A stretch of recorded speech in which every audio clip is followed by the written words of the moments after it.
It's the evening. It is June 30th, and we need to talk about the state of Idaho versus Bryan Kohberger because there is breaking news this evening. My phone exploded. My DMs exploded. And the law nerds are like, girl. And I was like, I hear you. I am surprised that we have the breaking news. I am not surprised what the breaking news says. So the headlines are, and this is all coming from reporting, multiple outlets have confirmed it. There is nothing on the docket yet that confirms it. However, everything is reporting that Bryan Kohberger is taking a plea deal and that hearing is set for July 2nd, which is Wednesday. It does not surprise me that we already see a hearing on the docket because this is coming from, I believe, the victim's family. They received communications about this, and it seemed that they shared those communications with Bryan and others in the news media. So when you have the victim's family saying they received a heads up on this, I believe the communications that they received. I also believe the statements from the Gonsalves family that they are furious about this, and we will talk about that too. I will talk about why this plea deal does not particularly surprise me. I will talk about what the facets of this plea deal are as we know them today. As a reminder, we are recording this after 6 p.m. Central on June 30th, 2025. There will be more news to come. This is still a breaking news story. I generally like to know more information than we have at the moment to go live. However, because I have seen the victim's family make statements about it, I have seen numerous trusted outlets and independent media about it, and there is court on the docket for Wednesday, I feel pretty confident that though the details of this story may continue to develop, that we are still going to see a court hearing on Wednesday. I will be covering that live. This is a massive breaking news story. The Kohberger trial was slated to start jury selection August 4th. It was slated to start opening statements August 18th. Tomorrow, I have a full list of documents that we were going to go through because the court has made some pretty significant rulings, which is why I am not surprised that we are seeing this plea deal because the court has made a number of significant rulings. This is coming from ABC News. Headline, Bryan Kohberger agrees to plead guilty to all counts in Idaho College Murders case, letter from prosecutors. Bryan Kohberger has agreed to plead guilty to all counts in the killings of 4 University of Idaho students, sparing him from the death penalty, according to a letter sent to the victims' family members informing them of the plea deal. So if they take the death penalty off the table, it does not surprise me that there is then a subsequent plea deal. It seems to me from all of the motions that we have seen and all of the arguments by the defense was pushing to take the plea deal off the table at every single turn. And I am not surprised that that is what was able to move this forward as a plea deal. It goes on to say Kohberger, who was charged with 4 counts of first-degree murder and 1 count of burglary, that's for going into the house, in connection with the 2022 killings of roommates Kaylee, Madison, Xana, and Xana Kernodle's boyfriend Ethan, will be sentenced to 4 consecutive life sentences on the murder counts and the maximum penalty of 10 years on the burglary count. That is 4 life without parole sentences, so 4 LWOPs. He will waive all right to appeal, the agreement said, which means this is done. If he takes the plea, this will be done. No appeal. It is over. He will get 4 consecutive life sentences, which is life without the possibility of parole. And then there is nowhere else to go. No appeal, no more questions, nothing. I would imagine that the letter to the victim's family gave them a right to be heard. I don't know if that right to be heard will be at the hearing on Wednesday, which seems very fast, or if he will take the plea on Wednesday and there will be sentencing down the road. But there is a hearing set for Wednesday, and I imagine we will see this plea deal made on the record. Sentencing might be set for a later date to give family members time to get to Boise for that hearing. We do not know 100% what's going to happen yet. We might know more tomorrow. He will waive all right to appeal. It goes on to say prosecutors anticipate sentencing to take place in late July. Emily, just keep reading. As long as Kohberger enters the guilty plea as expected at the change of plea hearing that's scheduled for Wednesday. Emily, keep reading instead of talking. Never. It's never going to happen. So that doesn't surprise me that the plea will happen on, it seems, Wednesday, July 2nd. He will go into court. He will plead guilty to each and every count, and the sentencing will be set over for another date.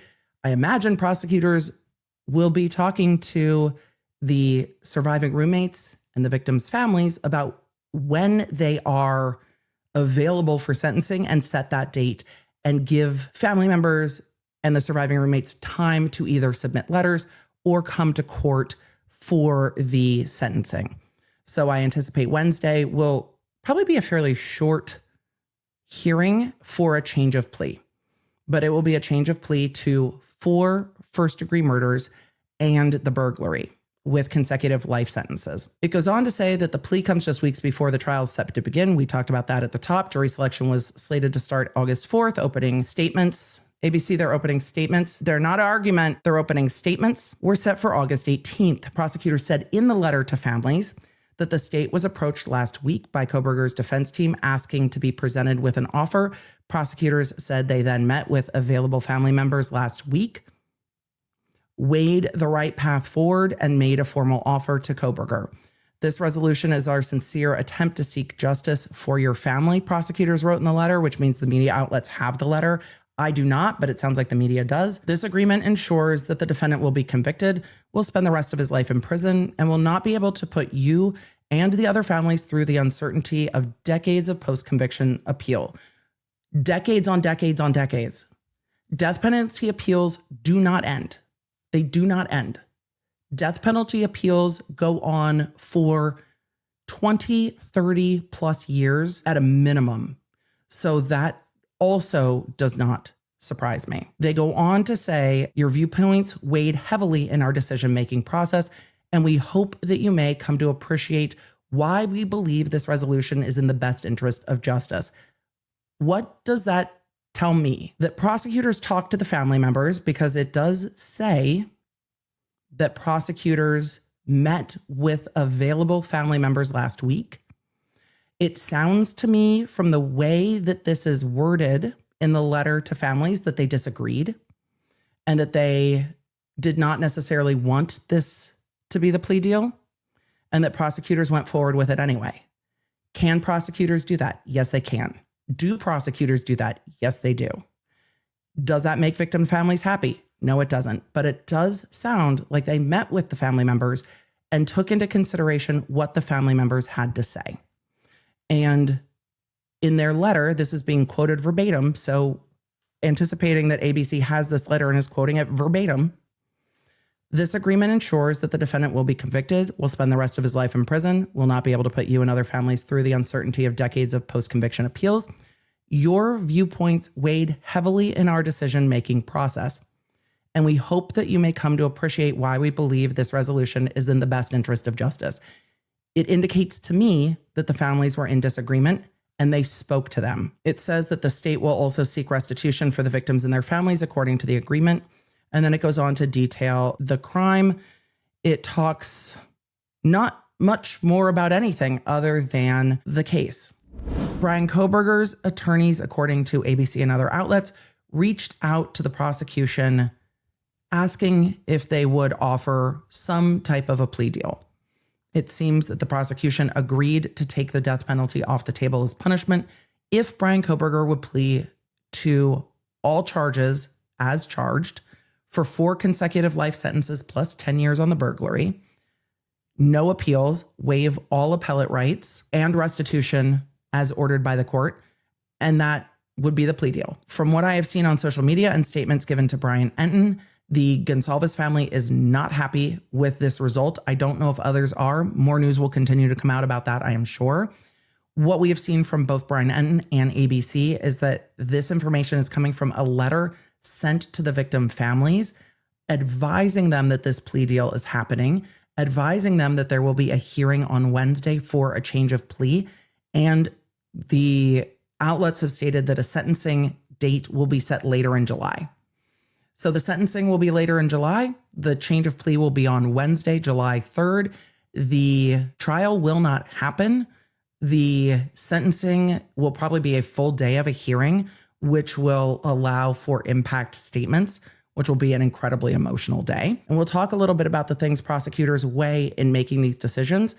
Remember, prosecutors are the prosecution for the people of the state, not for an individual or individual families, which can be really difficult when victims' families do not agree with a plea deal, and it sounds like they don't.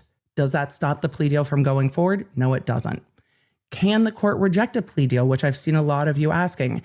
Yes, but it's rare. And in a case like this, where the prosecutors are agreeing to take the death penalty off the table for the defendant to plead to essentially life without the possibility of parole with 4 consecutive life sentences, the judge isn't going to reject that type of a plea deal. It is not a plea deal that is out of line with the law, what the law contemplates. It is not a plea deal that is substantially undercutting the seriousness of the crime. It's not a plea deal that leaves the community or the members of the community at risk.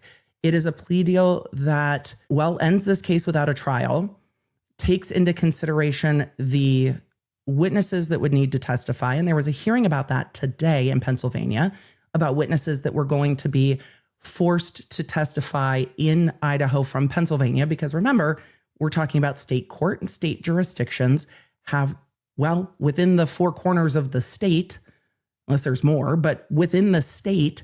And if they have to bring people in from another jurisdiction, those individuals have the right to be heard in their jurisdiction, in this case, Pennsylvania, have the right to be heard in Pennsylvania and say, we don't want to have to go to Idaho. And it's like, no, you have to go to Idaho, go testify. Prosecutors, and this is, again, my speculation, and I am coming from the perspective of being a prosecutor for a very long time. Not having death penalty appeals is a very large upside to prosecutors, because waiving the right to appeal means that this case, when it is done, there's finality. When there is a death penalty conviction, it is decades and decades and decades before there is finality. And even then, as we saw in the Scott Peterson case, even then, the death penalty can come off the table down the road. Additionally, the surviving roommates are going to be a very big factor here. The victims' families are a part of the consideration, and they should be. But the surviving roommates and the surviving roommates having to testify is going to be a very, very large part of that consideration. The surviving victims might not, and surviving witnesses, surviving victims, I will use them interchangeably, because the individuals that found their friends in this state are, without a doubt, to me, traumatized through this entire process. So for them to not have to testify is a massive consideration for prosecutors, even if the families of the deceased victims do not want this case to resolve short of trial, because the surviving roommates are going to have to testify at trial. The family members of the victims are much less likely to have to testify at trial, and if they do, it would be to some very discreet and limited digital communication, text communication, and things like that. But I understand families wanting this to all move forward in public, and wanting this to be out there, and wanting everyone to know what happened, and wanting transparency. It seems that frustration has been brewing in this case for a while. But prosecutors have to balance not just the interest of victims' families, but the witnesses, the cost to the state, the risk of prosecution, the uncertainty of a prosecution, the uncertainty of a lengthy appeals process, because based on just what we know, it's not surprising to me that prosecutors are looking with an eye towards, if Bryan Kohberger is convicted, then it is reasonable to believe he would be convicted of the death penalty and what those death penalty appeals look like. So when prosecutors are sitting down to make this decision, it is a weighty and difficult decision. But taking any possible appeal off the table, taking into consideration the witnesses and the eyewitnesses and surviving roommate witnesses, even if they didn't observe what happened, observing the next day is what I mean by eyewitnesses, the surviving roommate witnesses, taking all of that into account, I'm not surprised that the defense, after the court rulings, I'm not surprised that the defense, after all of their different doors were closed, came to the prosecution and said, now can we talk about a plea deal? It is not surprising to me that the defense went down every avenue that they could to try to take the death penalty off the table. In all of the court hearings and filings and rulings that we've gone through at length, the defense has overwhelmingly been pushing for two things. One, to get the death penalty taken off the table. Two, to get more time. With all of it, I'm not surprised. The thing that's hard is that nothing brings back loved ones. And that's not anything someone knows until they've experienced it. And I hope that the victims' families find other victims' families who they can talk about this with. This is a unfortunately insular, isolating, difficult, and unique type of grief. And from all of the work that I have done, sometimes a conviction, not a conviction, a plea, not a plea, doesn't help the grieving process because it doesn't bring anyone back. It doesn't make the anger go away. It doesn't change what happened. And sometimes closing the door and moving forward can help. Sometimes a trial and seeing the process play out can help. Sometimes it doesn't, because it will bring up months and months and months of evidence and witnesses. But at the end of the day, the thing that most are not going to get that they probably want is answers. And a trial can answer some questions, but a trial won't answer all of the questions. And questions like why, how, why these victims, and the rest of it generally don't get answered in a trial. The trial will answer by a jury if there's enough evidence that the person on trial did the things that are charged. The prosecution's not putting forward motive. We've seen no motions regarding motive. We've seen no motions in limine regarding motive. We have seen no discussion of whether or not the prosecution's putting forward motive, which means they're not, because it's too late and those motions in limine are already done. So the prosecutors aren't moving forward with motive evidence. So the answer of why isn't going to get answered at a trial. It's not going to get answered likely at a plea. It's likely going to go unanswered, and that is a very difficult thing to process. I feel tremendously sad for the victims' families. It is not easy to process through this all coming to an end quickly. It makes me incredibly sad that they don't feel, from the things that I've seen today, that they don't feel heard in this. And that the prosecution statement, just going by the words in the letter, were, your viewpoints weighed heavily in our decision-making process. We hope that you may come to appreciate. The prosecution knows that the victims' families are not happy, and anger is a huge part of grief. But it is the prosecution's job to hold on to that and to decide what is the right result for the case and to decide what is the right result for the witnesses who have to testify. And I wonder if the surviving roommates are incredibly relieved by this, because I imagine that they will be incredibly relieved.